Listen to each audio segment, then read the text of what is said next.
Hey, salut les loulous, c'est Tonton Hunter. Vous le voyez encore aujourd'hui, j'ai la chance d'avoir un super invité avec moi. Cette fois-ci, il va être un petit peu plus dur à trouver parce qu'il y a vraiment les vrais fidèles de la chaîne qui vont le reconnaître. Et il a changé, il a plus de cheveux le mec. Plus de cheveux, t'avais plus de barbe aussi? J'avais plus de barbe, effectivement. Donc Thomas, merci de nous avoir rejoints aujourd'hui. Salut tout le monde.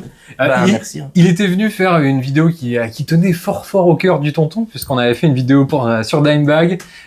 C'était une vidéo qu'on avait vraiment bien potassée. Ouais. C'est une des vidéos dans laquelle je suis vraiment le plus fier. On avait bien bossé, puis je pense que ça se voyait la passion qui débordait. Ouais, c'est débordé d'amour et de passion cette vidéo. Et c'est aussi l'occasion de vous remercier parce que cette vidéo de Dimebag, c'était la toute première de la chaîne à dépasser les 1000 vues. Et tu te rappelles, on regardait tous les jours, on s'envoyait des messages, on sautait en l'air limite, champagne, on avait fait 1000 vues et tout. Point vue toutes les heures. C'était incroyable. Donc c'est aussi pour ça que je voulais vous remercier. On vient de dépasser les 3000 abonnés. Maintenant, les dernières vidéos ont fait 13 ou 14 000 vues, donc, mais je peux vous assurer que rien que quand ça dépasse les 1000, j'ai toujours ce petit sentiment encore qui fait yes! Ah oui, Visiblement, ça a plu à tout le monde, les copains sont contents, la commu est contente, et c'est un peu pour ça que je continue, ça va faire un peu plus de 2 ans maintenant, 2 ans et demi. J'ai pas loupé une seule semaine sans vous donner une vidéo. Vrai. Bravo pour ça. Merci, c'est sympa mec. Et puis Thomas, un vieil ami, parce qu'on se connaît maintenant depuis quasiment 10 ans. Plus que ça encore. Plus, on vieillit, man. Hein. Ah, putain, ouais, on a dû se connaître, je pense, en 2014-2015, tu vois. Ouais, c'est ça. Une douzaine d'années. Ouais. Il y a des choses assez obvious qui nous rassemblent parce que, on avait fait la vidéo de Pantera, évidemment, parce que, t'as un tribut à Pantera, hein, le Far Beyond. Tout à fait, Far Beyond. On avait fait un concert où on s'était retourné la tête. Ouais. Merci, à Cambrai. Merci à tous.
Merci à tous ceux qui regarderont la vidéo et qui étaient présents.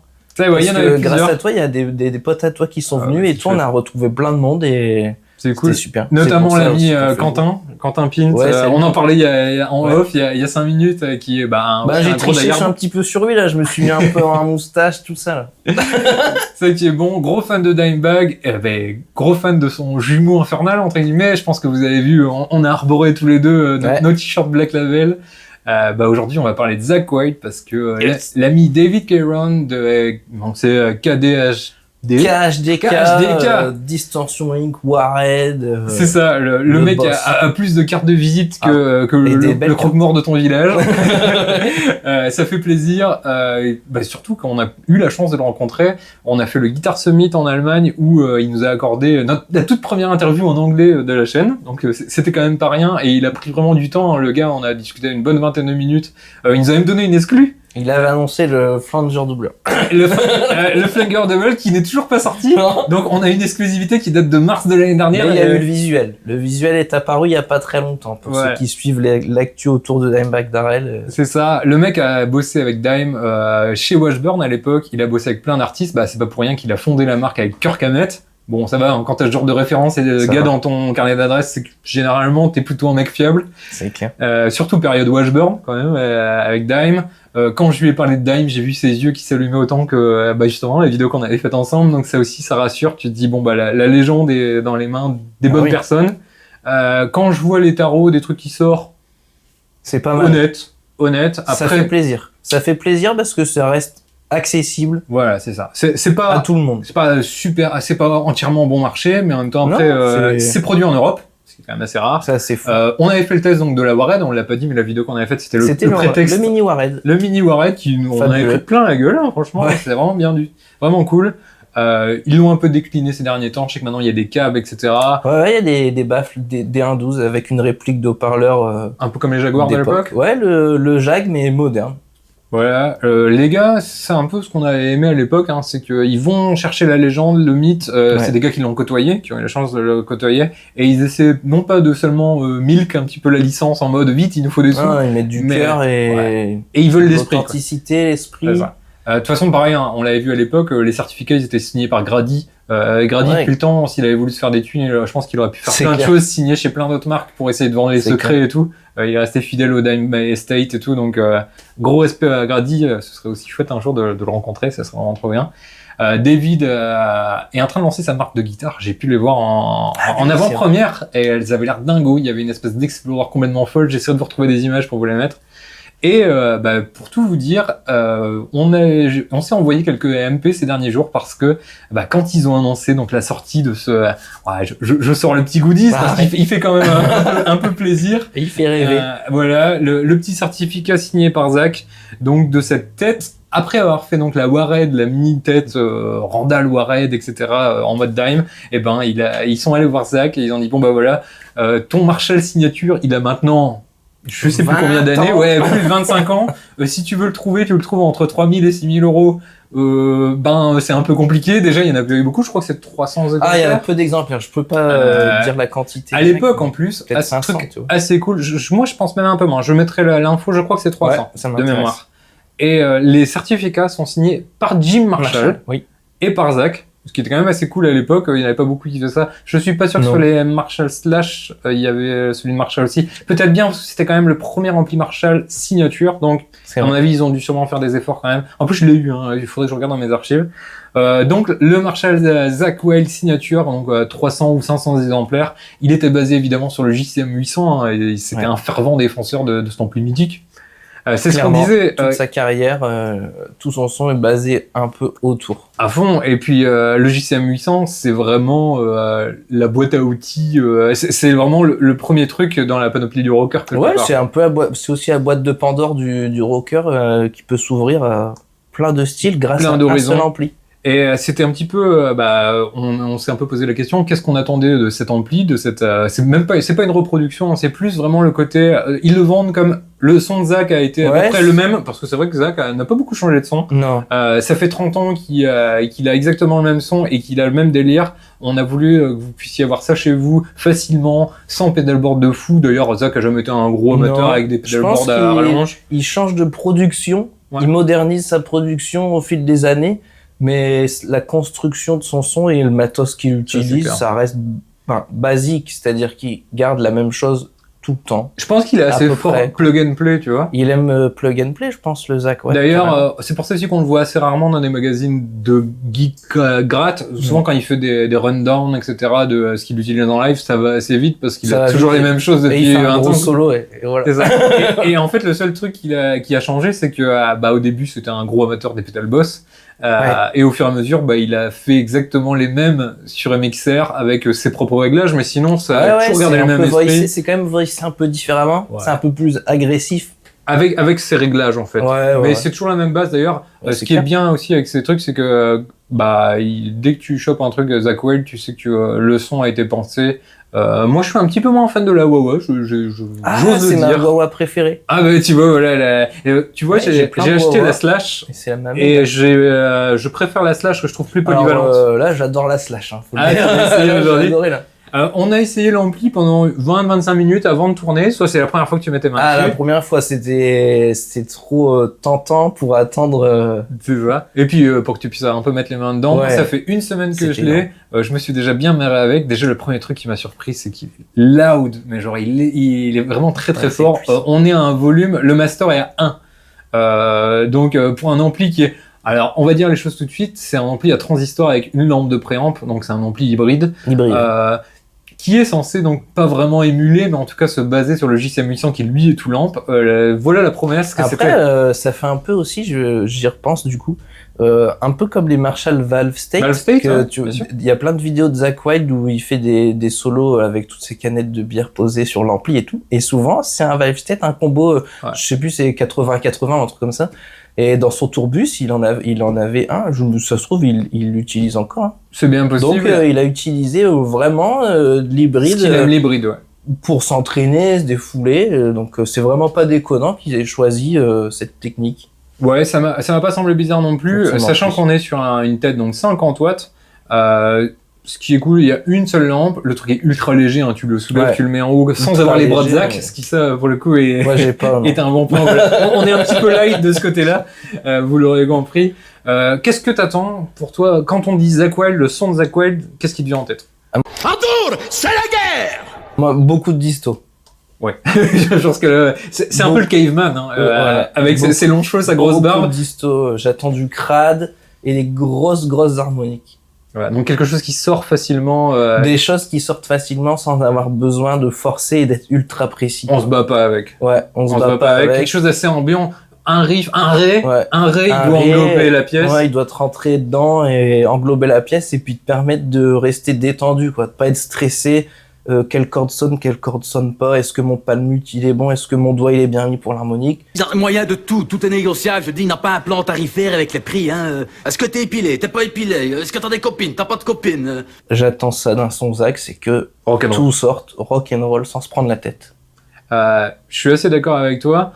Je veux aussi que l'idée, c'est les grosses racines de Zakk. Hein. D'ailleurs, j'ai sorti une vidéo sur Zakk, je vous mettrai la petite miniature dans un coin. Oui, ça fait un moment. Ouais, c'était une des premières de la chaîne aussi. Et c'est vrai que je regrette un peu qu'elle soit sortie aussitôt finalement, parce que finalement, pas beaucoup de gens l'ont vue et pourtant j'avais passé du temps. Ouais, allez, repartagez-la, ça me fera plaisir. La vidéo sur Zakk. C'est ça, en plus, dedans, je vous parle de mes rencontres avec lui, parce que j'ai eu la chance de le rencontrer 4 ou 5 fois. C'est aussi pour ça que je me suis dit, on invite l'ami Tom, qui est un gros fan de Black Label, de Zakk en solo aussi. Ah oui, le Book of Shadows, Pride and Glory, etc. Là, je peux vous dire, on n'a pas autant sur le Dimebag, on n'avait pas peur parce que c'est pareil, on a bien poncé le sujet. Autant Zakk, j'ai dû le voir au moins 15 fois, je l'ai dû le voir dans 5 ou 6 pays différents, peut-être même 7. Je suis allé jusqu'en Slovénie le voir, ça va. Normalement, je suis pas mal, comme je vous l'ai dit, j'ai eu la chance de pouvoir passer un peu de temps avec lui. Là, juste au-dessus de nous, il y a une petite photo avec Zakk. Moi, je la vois. Oui, il m'a fait monter dans son tourbus un soir de grâce pop pluvieux. Donc voilà, on a des petites anecdotes avec lui. Allez voir cette petite vidéo, j'avais mis mon petit cœur de tonton et je m'étais fait plaisir. Pareil, quand je pense à Zakk, je pense le côté rock'n'roll, je pense le côté aussi racine blues. Parce que gros fan des Allman Brothers, gros fan de Lynyrd Skynyrd. D'ailleurs, Allman Brothers, il a remplacé un des guitaristes pendant une petite tournée, mais quelques dates, parce qu'après il est tombé malade, pour la petite anecdote. Tout ce qui est Southern Rock, c'est les grosses racines de Zakk, c'est le bayou. Vraiment, et puis aussi le côté rock'n'roll, puisque avant d'intégrer Ozzy, dans 86, 88, 86, 88. Ouais, donc vraiment, il avait à peine une vingtaine d'années. Il avait un groupe de reprises où il reprenait du Black Sabbath. C'était un gros fan de Randy Rhoads. D'ailleurs, l'histoire veut que il a remplacé Randy Rhoads dans le groupe et dans sa chambre, puisqu'il est encore un peu ado, hein, 18-20 ans, t'es encore plus ou moins ado. Il avait un carton de pâte de Randy Rhoads grandeur nature. Donc quand il a postulé pour Ozzy, il bossait dans une station-service à la con. Et dans sa chambre, il avait le Randy Rhoads et finalement il a été jusqu'à le remplacer, même si évidemment. C'est vrai que physiquement, Zakk Wylde très jeune. Tu vois tout de suite, Randy Rhoads, c'était son modèle physique et guitaristique. Hein. C'est clair. D'ailleurs, c'est aussi ce qu'il a démarqué dans sa tape audio d'audition, parce qu'en fait, évidemment, il a repris les morceaux de Black Sabbath qu'il connaissait et il les jouait super bien. Mais aussi, en fait, il a fait pas mal de morceaux à la guitare classique. Et Randy Rhoads était un giga fan de. D'ailleurs, il y a quand même pas mal de compos et d'interludes et tout où Randy Rhoads joue pas mal sur acoustique, classique et tout. Et on retrouve vraiment cet amour des choses un peu différentes, le côté un peu folk aussi. Zakk le poussera dans l'album Book of Shadows notamment, en plus ce côté un peu Neil Young et tout. Gros fan aussi d'Elton John, piano. Donc voilà, il faut quand même son JCM 800, il l'a amené vraiment dans des territoires très différents, vraiment du clean. Alors toujours gorgé de chorus. Donc j'en viens un peu à notre config du jour, parce qu'évidemment on va essayer la tête. On va le brancher sur un cab, donc mon cab AMS qui est juste un 1.12 en greenback. Pardon, parce que j'ai dit Grim parce que l'album c'est le Grimace Hit, c'est pour ça j'ai un peu mélangé les deux. Donc là on était en greenback, vous allez voir. Du coup, le seul truc qui va être un petit peu différent des autres tests, c'est que vous allez voir, on va avoir un peu plus de basse parce que le greenback est un petit peu flatteur de ce côté-là. Dans la pièce, nous, il est très harmonieux, etc. Par contre, en prise de son, sachant qu'on n'a pas des micros pro, etc., vous allez avoir peut-être un peu une overdose de basse. Gardez juste à l'esprit ça fait partie du son de la Misa. Oui, c'est ça. En live, c'est toujours pareil. C'est jamais un son ultra propre. C'est aussi à ça que servent les effets, n'est-ce pas? Exactement. Donc, on va d'abord essayer la tête tranquillou, sans rien, juste pour que vous entendiez un petit peu le son. Vous allez voir pour la vidéo, on a poussé le préamp à fond parce que l'idée c'est d'avoir quand même un gain assez fort. Le master est vraiment 1, sinon quasiment tout est à midi, un petit peu plus à droite que midi parce que en fait, il est vraiment déjà bien voicé. On a un côté très utilisable dans plein de styles différents. Et c'est plutôt, entre guillemets, le pedalboard que vous allez lui mettre au cul, qui va lui donner l'intention, ce que vous voulez jouer. Donc, on va d'abord le commencer sans rien, juste la tête, pour que vous ayez un peu une idée. Vous allez voir, il est très rock'n'roll. Moi, je trouve que il est dans un JCM 800 déjà bien poussé. Le problème du JCM 800, c'est que plus vous le poussez, plus les aigus sont criards. Là, c'est pas du tout le cas. Ça, pour le coup, j'ai trouvé ça très maîtrisé. Et c'est un peu difficile. Moi, c'est un peu la déception des gens qui utilisent le JCM 800 pour la première fois. Souvent, on s'attend à une montagne de gains, sauf qu'en fait, tout ce qu'on a entendu de assez extrême ou de heavy avec un JCM 800, il y a toujours des boosts, il y a toujours des pédales de disto, des overdrive, etc., qui font qu'en fait, le son qu'on a en tête du JCM 800 n'est pas son son d'origine finalement. Vous allez voir là, pour moi, il est déjà un peu plus burné. Côté rock'n'roll, bien cool. C'est pas pour rien aussi que Zakk était un gros fan de Led Zepp. On a un petit peu ce côté rock'n'roll un peu poussé, mais sans être vraiment dans les extrêmes. On va voir ça tout de suite. Donc là, pour être clair avec vous, Tom a pris, d'ailleurs on n'en a pas parlé, il nous fait l'honneur, le privilège de nous ramener cette Epiphone. Ouais. C'est quoi Epiphone ZV, Zakk Wylde Custom, tout simplement, qui est sorti en 2009, produite jusqu'en 2011, tout simplement celle-là. Les 2009. Ouais, le fameux mélange tout d'origine. Entre la SG et la King V. Dessus, t'as des EMG AZ. Ouais, j'ai eu... après, quand j'ai joué en groupe avec, j'ai mis 80-85 comme lui, comme Zakk. Mais pour mon utilisation personnelle, t'es revenu sur ça sonne mieux. Pour moi, les EMG AZ, parce que... Un peu moins bruyant. Un peu moins bruyant, un peu moins rentre dedans. Tu peux mieux jouer à ta maison sur des petits amplis avec, quoi. Génère moins de bruit et... Comme j'adore la pédale de la Metal Zone, comme on parlait tout à l'heure, le son métal vient plus facilement médium creusé, etc. avec la jet que le 81 qui envoie qui est déjà un peu vénère et du coup qui part un peu trop vite dans tous les sens. C'est un peu plus polyvalent, quoi. Ça reste. Ça reste. C'est un peu. C'est pas une guitare de jazz non plus. Ouais, c'est ça. Bien que tu verras, enfin vous verrez même, tout à l'heure on passera un petit peu en clean avec le fameux chorus. Donc on avait commencé à parler des effets, vous allez voir, on va commencer sans rien et après on passera sur un petit chorus boss, exactement le même que Zakk à ses débuts quand il a rejoint Ozzy. Et on passera même sur une Boss DS1 qui pareil en fait sa config de base SD1 quand il est passé donc dans le No Rest for the Wicked pour commencer sa carrière avec Ozzy, c'est exactement le son, vous allez voir, on le retrouvera, l'esprit est complètement là. Mais en attendant, juste la tête toute seule. Ouais, plug and play, rien du tout, il n'y a pas de noise gate, on y est, c'est parti, volume.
Vous voyez, on a déjà les bases bien présentes, on a le côté rock'n'roll direct, comme tu dis. Ouais, rock'n'roll, en fait, on peut un peu tout jouer, mais il faut mettre un peu plus de force, parce que si tu veux commencer à faire des harmoniques, etc.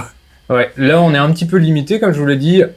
Encore une fois, comme la base du modèle, comme le JCM 800 d'origine, si vous le boostez pas, vous allez être un peu limité, vous allez devoir vous battre un petit peu avec, surtout si vous voulez faire un truc un peu énervé. Vous allez voir, après on va rajouter une DS1, c'est ça? Alors on va rajouter SD1. SD1, oui, je dis toujours ça. Donc la Super Overdrive de chez Boss, qui est une très très vieille pédale. Tout simplement, à l'origine, un petit peu des gens qui voulaient passer sur une disto Overdrive vénère, mais encore un peu passe-partout. Et là, moi, c'est quelque chose que j'utilisais jamais. C'est la première fois que j'en ai acheté une exprès pour ce test, d'ailleurs. Là, grâce à la SD1, on va pouvoir se lancer dans des harmoniques, des sustains un petit peu plus longs, des effets de jeu qui vont sortir plus facilement que en plug and play, quoi. Ici, on va être un petit peu coincé.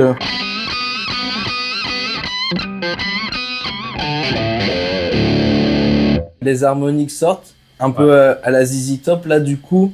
Encore une fois, on voit les racines de Zach. Il manque une petite réserve qui va arriver toute seule. Tranquille, toute seule. On va l'activer. Naturel. Donc on active la SD1. Je vais vous mettre les réglages au cas où ça pourrait vous intéresser. Et le noise gate du coup. Ouais, le noise gate parce que vous allez voir, c'est pour moi le seul défaut de l'ampli, c'est que quand il est boosté, il a tendance à souffler pas mal, mais en même temps, encore une fois, c'est exactement ce qui se passerait sur un JCM 800. Oui, surtout.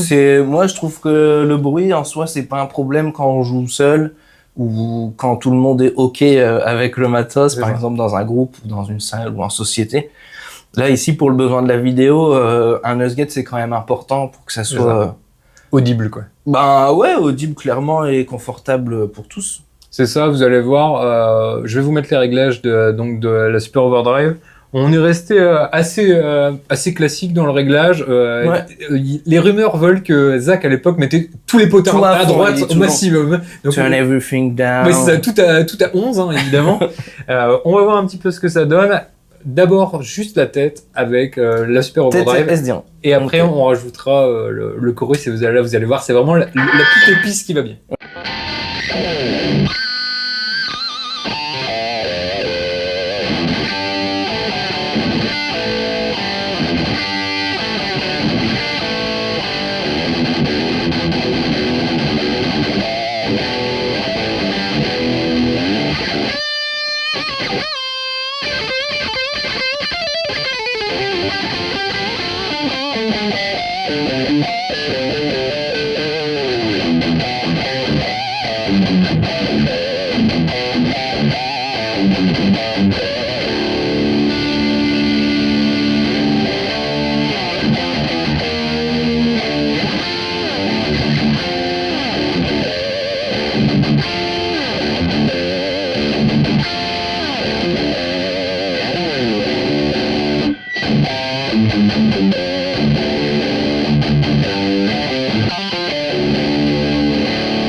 tout de suite, on a la niaque qui manquait, le petit kick. C'est un peu la sauce piquante au-dessus des... Et l'assurance de, en gros, ça va sortir, ça va sonner, quoi. C'est ça. Pour moi, c'est vraiment la sauce piquante sur le chili. Ça te donne juste le petit coup de main dont t'avais besoin. Mais c'est pur plaisir. Même si t'es stressé de jouer devant quelqu'un, t'es pas sûr. Si t'en loupes une, elle passe sous le tapis, y a pas de problème. Ça va sonner. Logiquement, ça passe. Ouais, après, on va faire n'importe quoi non plus. Non, bien entendu. Mais j'aime bien qu'il s'est réussi à reproduire le côté rock'n'roll instantané. Et ça fait beaucoup de bien. Ouais, c'est ça. Je trouve que c'est un ampli qui met la banane tout de suite. Ouais. Bah, vous avez sûrement tous vécu cette situation où tu vas dans un magasin de musique. Déjà, il y a beaucoup d'entre nous qui sont pas forcément très à l'aise de jouer, soit déjà avec des guitares ou avec des amplis que vous connaissez pas, et encore plus en public. Et là, t'as vraiment ce côté où tu dis, ah bah c'est bon, je suis là, roule ma poule. Ouais. T'inquiète, je m'occupe du reste, quoi. Tu peux compter sur lui, l'ampli. Tu vois, il est là, Hier, je jouais, j'ai commencé à préparer, à mettre les micros, etc. Je joue avec, et la première réflexion qui m'est venue, c'est putain, franchement, si je dois faire un moment, un concert, un gig ou je sais pas quoi, une démo, je me dis, ah ouais, franchement, j'aurais pas peur de le prendre, quoi. Moi qui joue actuellement sur des amplis fort typés métal, du coup, assez stricts, ça fait du bien de se détendre. Mais c'est ça, t'as le côté, évidemment, cracra, si vous cherchez un ampli très droit, très moderne, c'est pas ça qu'il vous faut, hein. En même temps, quelle idée d'aller chercher un espèce de, c'est pas un clone, mais en tout cas quelque chose qui se base sur un JCM 800 amélioré côté Zakk-Wylde. Si vous voulez faire genre du gent et tout, après on peut. Je sais pas. Oui. Après, l'accordage va faire beaucoup. Si vous avez aussi un noise gate qui est vraiment adapté, ça peut le faire. Après, ce que je conseillerais, et encore une fois, on va rejoindre un petit peu notre vidéo Dime, tout simplement une EQ à plusieurs bandes. Fait beaucoup de choses aussi, ça peut changer complètement le son. Et là-dessus, franchement, je pense qu'il serait très très surprenant. Ouais. D'ailleurs, vous allez voir, on va faire une expérience. À la fin de la vidéo, j'ai une guitare en drop B. On va voir s'il supporte les accordages un peu de down tuning et voir si, du coup, il pourrait faire aussi du moderne ou un truc un peu plus burné et tout. Comme ça, on va voir dans quelle situation il est à l'aise. Allez, juste pour rire, c'est pas vraiment pour rire, mais on va se mettre un peu de chorus. Tu nous fais un peu de clean pour voir un petit peu s'il est doué quand disto ou est-ce qu'on peut faire un petit peu autre chose avec. Hop, donc là, on a enlevé une noise gate SD1, on passe le chorus. Donc ça, quand on joue chez soi, il y a qu'à le faire au pied, il n'y a pas besoin de toucher au réglage de l'ampli, quoi que ce soit, juste on va jauger nos volumes. On va rester sur le gros volume en micro aigu. On va baisser, on va couper.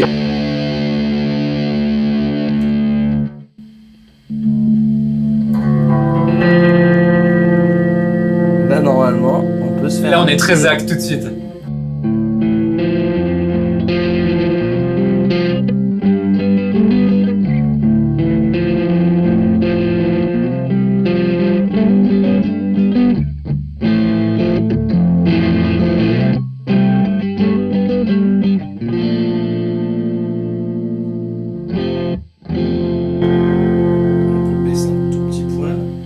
Taper ici.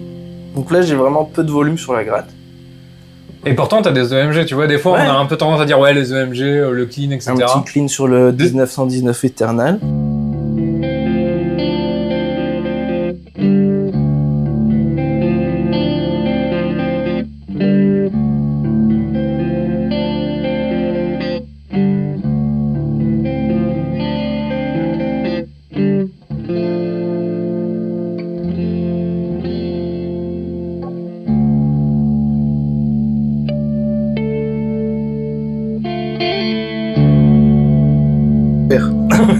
Mais c'est ça, moi, le truc qui me fait plaisir, c'est que il y a sa patte dessus, il y a sa signature, vous voyez, il signe même il signe même les certificats, et t'en as pour ton argent. Ça veut dire qu'il y a écrit Zakk-Wylde dessus. Franchement, le son qu'on vient d'entendre, tu t'enregistres directement, t'as exactement le son de l'album. Ouais, après, faut dire la vérité, majorité, enfin en tout cas, moi, tout le matériel Zakk-Wylde de signature que j'ai eu, jamais arnaqué, quoi. Jamais arnaqué, jamais déçu. Encore une fois, c'est ce que j'aime avec la boîte de David Caron, c'est que on va chercher un artiste et surtout on reproduit sa patte. On fait pas un truc passe-partout pour dire de plaire au plus grand nombre. T'as le sentiment que c'est proche du guitariste en tant que personne. Ouais. En fait, c'est ça qui est vraiment intéressant et qui donne envie jouer, d'utiliser ce matos, quoi. C'est clair. Et franchement, le chorus, c'est une petite astuce aussi. Si vous trouvez vos cleans un peu fade, il n'y a pas besoin d'en mettre beaucoup. Et souvent, ça habille. Franchement, par contre, attention, quand on a commencé à mettre ses doigts dedans, après, on arrive rarement à jouer sans, parce que ça nous paraît tout de suite un peu vide. Ouais, parce que aussi, ça grossit un peu le son. Donc une fois qu'on l'a mis, on en met partout, hein. C'est comme la sauce barbecue, hein. Exactement, ça c'est un bon slogan. Et le truc que je voulais vous dire aussi, c'est que non seulement la tête est un tarif très raisonnable, donc on est dans les 600, quelque chose comme ça. Je vous mettrai le prix exact. Mais si vous voulez vous faire une config à la Zakwell, donc là il vous faut juste un câble. Déjà c'est cool, sachant qu'en plus il y a quand même une sortie avec une simulation de cabinet avec les EVL de l'époque, les EVL 12. Ouais, c'est des haut-parleurs qui font 300 watts. Oui, non, c'est des bulldozers. C'est des bulldozers. Donc il y a quand même une solution pour jouer sans rien sur votre carte son, etc. Donc c'est quand même pensé, ce qui est assez sympa. C'est prévu aussi pour pouvoir brancher 2 câbles si jamais vous faites un stack et que vous voulez rendre sourd à peu près les 3 quartiers aux alentours de chez vous. Là je sens qu'ils vont peut-être faire le matching cab avec, un de ces 4, hein, comme ils ont fait avec le Warhead. Avec le Warhead, ce qui serait pas déconnant. En plus, les EVL, c'est des trucs qu'on trouve pas, encore moins, parce qu'il y a eu des signatures Black Label à l'époque. Ouais, des EVL Black Label, ils sont restés, il y en avait encore sur Thomann il y a quelques années, là, j'ai pu regarder, mais. Je sais pas si ça se trouve encore si facilement. Là, c'est vraiment quelque chose, je pense que vous pouvez vraiment tous vous amuser, c'est un peu les Lego, vous avez qu'à empiler les trucs. Là, je vais vous dire la vérité, hein, pour cette vidéo. J'ai acheté ça donc à peu près 600 balles. J'ai trouvé donc la Super Overdrive à 50 balles. Et le Super Chorus, c'est tout super chez Boss, c'est super super distorsion, super chorus. Ils ont pas appelé ça la Super Metal Zone, dommage. Super Fuzz aussi. Mais elle est super. Et en fait, les deux m'ont coûté 50 balles chacune. Donc là, vous avez un rig, franchement, pour moins de 1000 balles, vous avez un truc, vous allez en concert, vous allez en répète. Je peux vous dire que là, on est à 1 en master. Si vous jouez avec un batteur un peu vénère, il n'y a aucun problème. Même pas vous poser la question. En salle, souvent vous êtes repiqué, mais il n'y a pas de problème. Après, tu vois, pour les guitaristes, à budget serré, ou la guitare, c'est pareil. Hein, des fois, on voit des gens en vidéo, ouais, mais sa guitare, elle coûte un bras, les micros, ils coûtent un bras. Pas forcément besoin. Pas forcément. Là, c'est une signature Zakk mais ça reste une Epiphone. C'est une Epiphone à manche collée. Ouais. Les micros EMG-HZ, en gros, c'est les micros premier prix chez EMG, donc c'est pas exceptionnel, hein. Il y a rien de dingo après. C'est une guitare, ça vous permet de tenir la route. Gamme, tranquille, ça tient très bien la route, ça fait boulot, hein. C'est ça, c'est quelque chose qui me plaît bien avec cette approche c'est un peu accessible à tout le monde. Franchement, vous dites pas, mais c'est un ampli qui est principalement à transistor et du coup ça vaut pas le coup. Franchement, moi ça me change vraiment mon avis sur les amplis à transistor. J'avais un peu le vieux souvenir de guitaristes du début des années 2000 où les trucs fallait les mettre à fond et dès que tu poussais le volume, alors non seulement tu étais obligé de le faire, mais ça te bouffait la moitié de tes fréquences et c'était un peu dégueulasse. Je pense notamment aux amplis Ibanez de l'époque qui étaient vraiment des bulldozers mais dans le mauvais sens du terme. Et là ça m'a réconcilié vraiment avec les transistors. Et dites-vous que si vous achetez la réplique Marshall, donc du JCM 800 actuel, et aussi la mini tête, là, on en parlait tout à l'heure, je crois que c'est SCH20, comme ça. SC20H Studio, JCM 800 en petit format, quoi. Clairement, elle est, je crois, 300 € plus cher que ça. Si vous avez la chance de le faire, testez les deux. Moi, je pense qu'à l'aveugle, il y a des chances pour que vous choisissiez celui-ci. Sachant que là, même quand on a utilisé l'ampli brut, on a gardé tout le temps les mêmes réglages sur l'ampli, on n'a pas touché. On est sur un truc de réglage un peu typé pour Zakk Wylde, là, mais en changeant de médium ou d'aigu, en relevant un peu de gain, parce que là, on a mis le gain à fond, nous, on est comme ça. Vous allez sur du rock australien easy, sur du Airborne, du SDS. Bien sûr. Et si vous avez une bonne pédale qui va bien, vous allez voir, tout à l'heure on le fera en drop D, vous pouvez tranquillou faire ce que vous voulez, du Alter Bridge, du Machine Head, sans souci, avec un peu de réglage, une petite écu si besoin et encore. Là, on va se faire un petit plaisir, parce que merde, on est là pour ça. On va se mettre le chorus, la Super Overdrive, et on va voir si on a le son justement un peu Ozzy de l'époque. Ok, allez. Donc ça, c'était un peu le but. Reproduisons la config de l'époque. Allez, à la fin, tu nous ponctues ça d'une petite wah-wah, parce que pourquoi pas, et puis on se fait plaisir. Ça, vous voyez, je ne prends... Waouh, vous êtes avec moi dans le studio, c'est incroyable. Hop.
premières impressions, Tom?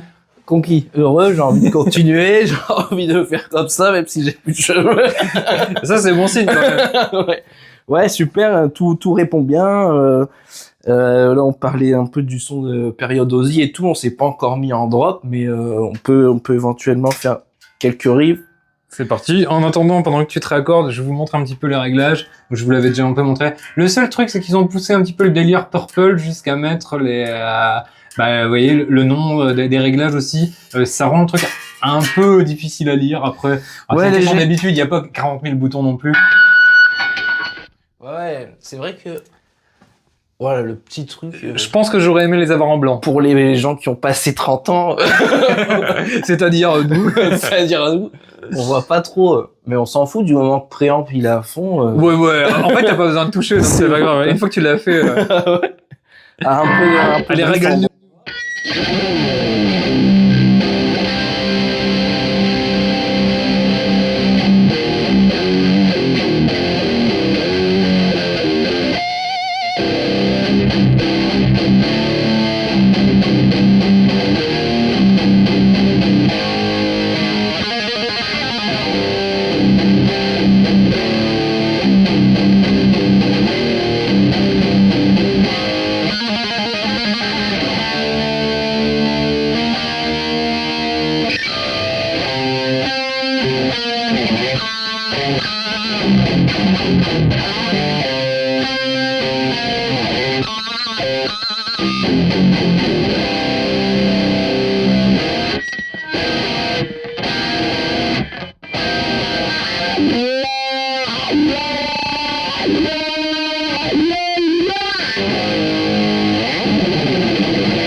Voilà. Bah, ça fait du bien. Ça fait du bien. Ça fait du bien par là où ça passe. Ouais. Vous l'avez vu, Tom a utilisé un truc vraiment cool. Il a utilisé donc la petite pédale que vous voyez là juste à côté de la wah-wah qui est un Roto Vibe. Ici, ouais, elles sont rouges toutes les deux, c'est perturbant, ouais, je sais, mais du coup, vous voyez le cam management qui est incroyable. Wah-wah, Roto Vibe, wah-wah. C'est ça, c'est un effet que Zach est un des rares à utiliser finalement. Ouais, finalement, et c'est quelque chose qu'il utilise énormément. Surtout sur sa clean.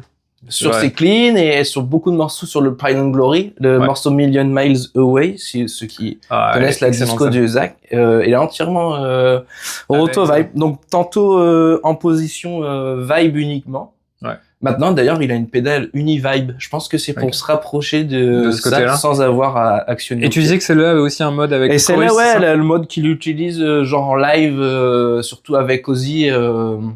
Et avec Black Label aussi, quand il fait un gros bend sur la grosse corde, là, à la casse-3, là, le truc qu'on aime bien, il le fait vibrer fort, on peut en refaire un petit coup pour bien montrer l'effet.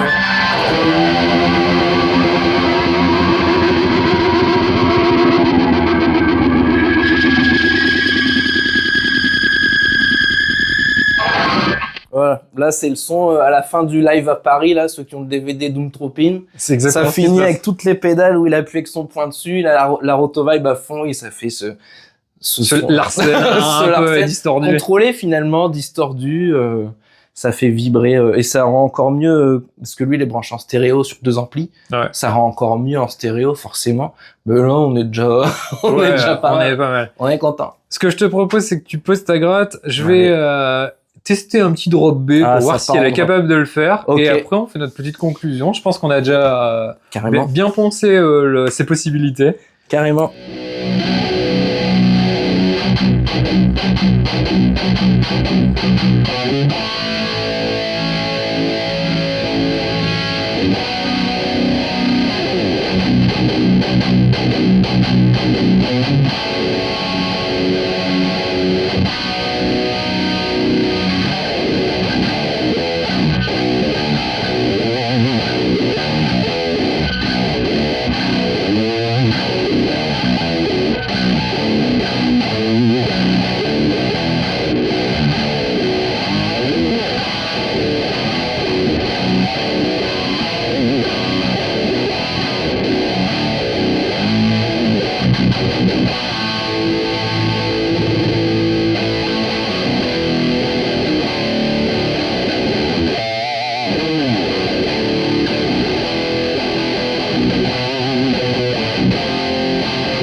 Alors Thomas, qu'est-ce que t'en as pensé de cette tête? J'ai l'impression qu'on dégouline de sueur. Là, après, il fait 30 degrés dehors. Il fait chaud, là. Il fait 30 dans le nord.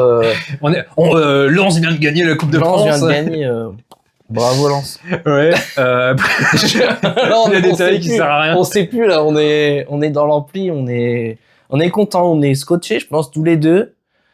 On s'éclate avec, en fait, tout simplement. Ouais. C'est une boîte à sourire, ce truc. Ouais.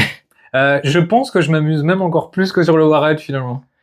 Ouais, parce qu'en fait, il y a un truc avec le Warhead et avec Dimebag, je te parlais avant qu'on fasse la vidéo, c'est que quand on se met à jouer du Pantera, fatalement, on est stressé.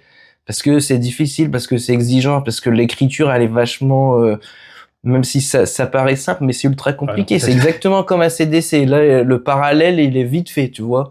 Highway to Hell, Cowboys from Hell... Ouais. Quand tu veux le jouer même combat quoi.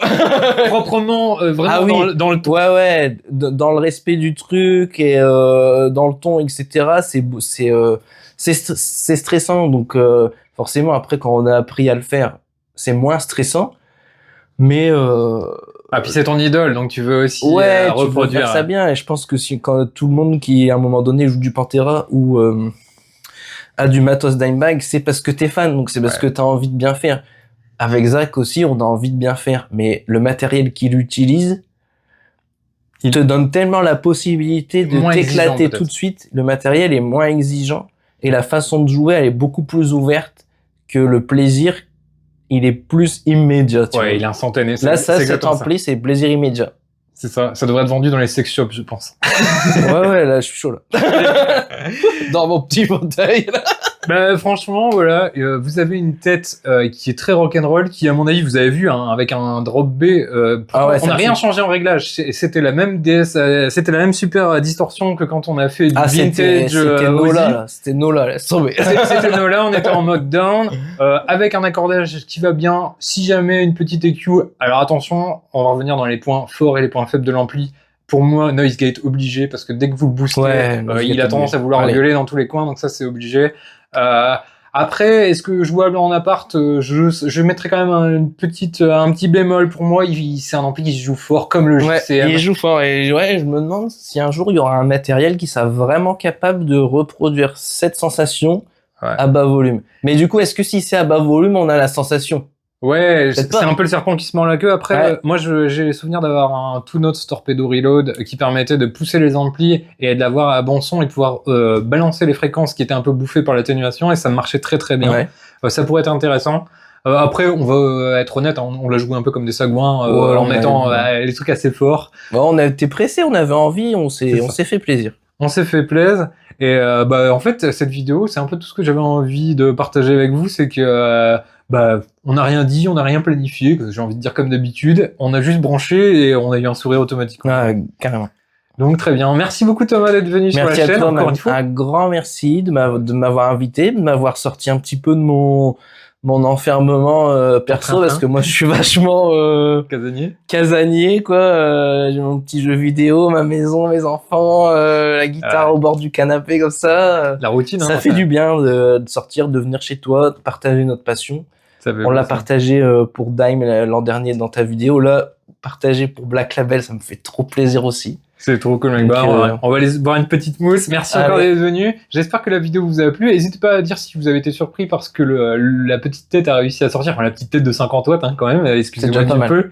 Et encore une fois, gardez l'idée à l'esprit qu'on est sur un Creamback. D'ailleurs, je vous l'ai pas dit, mais donc j'ai mis 2 micros dessus. J'ai le nouveau Shure S5 et un SM57 un peu classique. Vous allez voir, vous allez avoir beaucoup de basses. J'ai laissé l'idée un peu cracra par-dessus. Je vais probablement pas faire de post-prod pour que vous ayez un peu l'idée dans la pièce. Ouais, le son brut, quoi. Le son brut, pour moi, cet ampli, c'est un peu ce que t'as en tête quand tu dis je vais assister à une répète bien rock'n'roll. Donc, un volume un peu indécent, des basses qui viennent un petit peu te montrer que le Krav Maga, ça fait du bien, c'est mieux qu'un ostéo. Et puis voilà. Donc voilà, j'espère que la vidéo vous a plu. Encore une fois, ça vient de sortir. Là, c'était la version spéciale, donc Purple. Je crois que c'est 300 exemplaires, il me semble que c'est ça. Il va y avoir une version classique au même prix qui va être bientôt dispo. Je crois que c'est déjà dispo en pré-order, voire même peut-être à l'achat. Ouais, c'est précommandable et c'est marqué livraison Parce que je vais voir tous les jours sur mon petit dos. Sous 8 semaines apparemment, là, les livraisons pour la version classique. On y est bientôt. Franchement, un grand merci à David Cameron et donc à sa boîte, donc avec sa collab avec Kirk Hammett. Cette boîte, elle fait que des trucs incroyables. Je sais qu'ils ont sorti il y a pas longtemps une pédale pour avec le guitariste de Korn. De Korn aussi, ouais. Qui a l'air vraiment ouf. Je me demande s'il y a pas plusieurs pédales. J'ai vu passer et Wes Borland de Limp Bizkit aussi. Wes Borland et il y en a. Franchement, ils font des collabs très cool en respectant les artistes et ça fait plaisir. Et en plus, je voulais dire, il avait pris le temps de nous causer un petit peu au Guitar Summit. C'est un gars qui est passionné et passionnant et c'est un peu le but de cette chaîne. Donc voilà, j'espère qu'on aura pu vous transmettre ça aujourd'hui. Encore une fois, merci Tom. Merci à toi. Prenez soin de vous. On se retrouve très bientôt pour des nouvelles du livre, des nouvelles des voyages, des nouvelles du matos parce que j'attends encore des colis de fou ces derniers jours et il est possible que j'ai fini sur Reverb hier soir et que j'ai vu une story. Ouais, voilà. Et n'hésitez pas aussi à me rajouter sur Insta Hunter Ravnica, vous aurez des petites previews de ce qui se passe là. Tu vois, tu savais déjà que j'avais craqué sur une guitare. Vous savez pas encore laquelle. Ah, c'est une guitare. Je sais pas. Ah merde, j'ai tout dit. Bon, c'était une guitare. Vous en saurez plus bientôt sur la chaîne. Salut les loulous. Ciao. Salut.